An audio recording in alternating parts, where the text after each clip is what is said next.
Agora sim, eu já tratei no editorial de uma parte dessa questão, quer dizer, citei a questão do senhor Mike Pompeo em Roraima, mas nós temos desdobramentos, temos consequências. É preciso que se dê essa questão o devido peso, né? Vamos lá. A Comissão de Relações Exteriores do Senado aprovou um convite ao ministro Ernesto Araújo para que ele compareça à casa e dê explicações sobre a visita do secretário de Estado dos Estados Unidos, Mike Pompeo. Como você disse antes, mais cedo, Reinaldo, os dois estiveram juntos na última sexta-feira em Roraima. Ernesto Araújo já teria aceitado o convite dos senadores. Em troca, os parlamentares sabatinam hoje 32 diplomatas indicados a postos de embaixador. Já foram aprovados 22 nomes. Os outros 10 serão avaliados até o fim do dia. No fim de semana, um grupo de senadores tentou se articular para derrubar essas sabatinas. O Itamaraty, no entanto, se articulou nos bastidores e fechou um acordo com o presidente da Comissão de Relações Exteriores, o senador Nelsinho Trade, do PSD do Mato Grosso do Sul.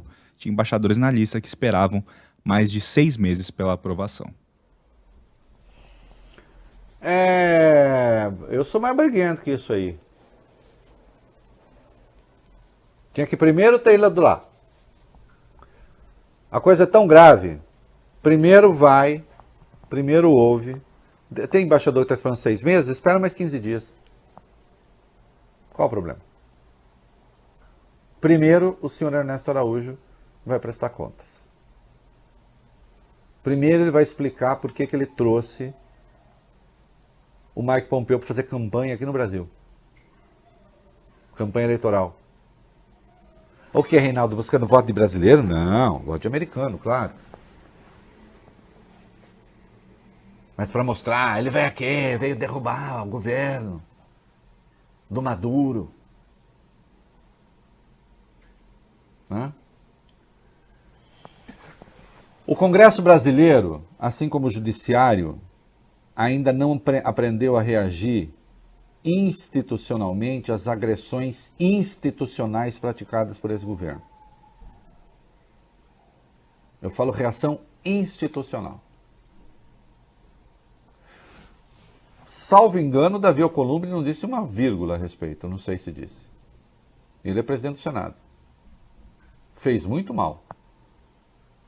Está se articulando para ser candidato de novo à presidência do Senado para quê? O senhor sabe que eu já disse que eu acho que o senhor faz um bom mandato. Agora, esse tipo de sabugice, não é por isso que o senhor faz um bom mandato. O presidente do Senado se calar diante de um troço como esse? Isso é histórico. Coisa assim não aconteceu nunca. Insisto, dessa maneira vexaminosa nem durante a ditadura. O Rodrigo Maia teve a clareza de saber que a coisa era grave. Sem contar que isso contraria 5 incisos e o parágrafo único do artigo 4º da Constituição.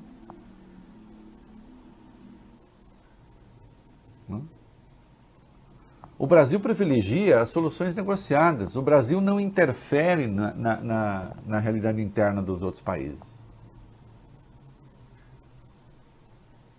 O Brasil se deixa pautar pela autodeterminação dos países. Não interfere, insisto, na realidade interna.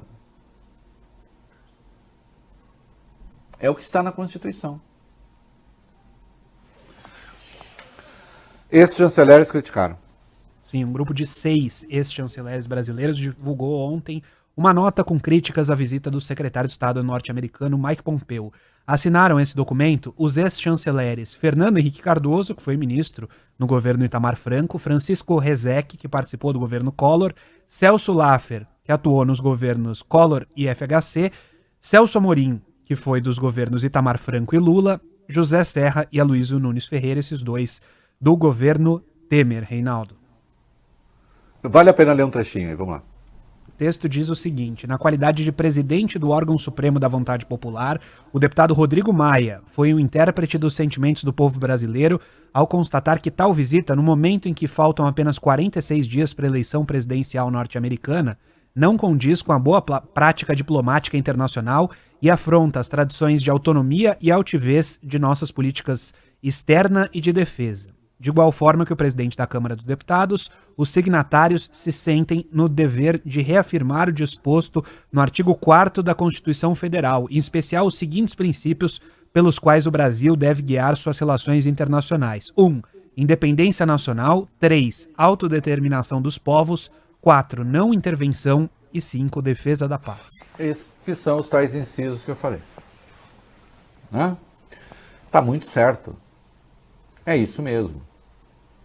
E sem contar, preste atenção aqui. Insisto, hoje,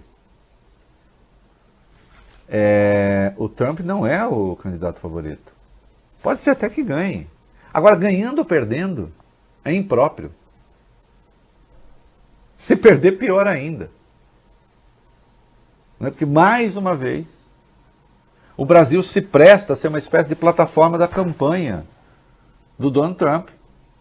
Nós já tivemos o ridículo de o presidente Bolsonaro apoiar a candidatura do Trump lá nos Estados Unidos, o filho dele botar o boné da campanha, sendo o presidente da Comissão de Relações Exteriores da Câmara. É preciso ter noção de ridículo, que é uma coisa que essa gente não tem, nunca teve. Não é?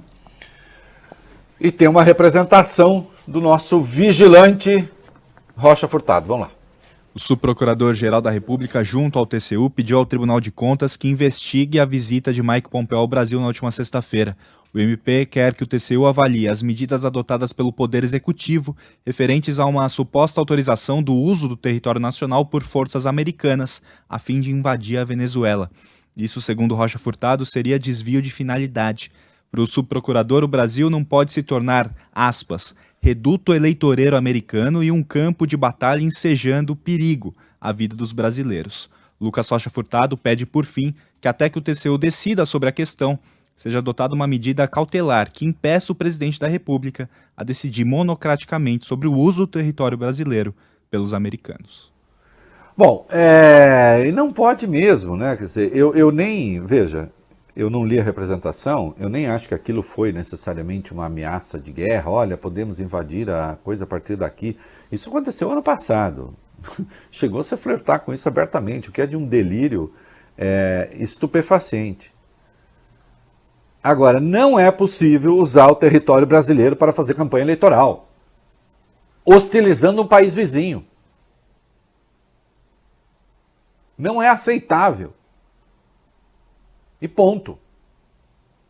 É um grau de sujeição que nunca aconteceu e não pode acontecer, porque uma nação soberana não faz isso. Isso é coisa de república bananeira. Já basta que no mundo hoje o Brasil seja motivo de chacota, quando não de indignação.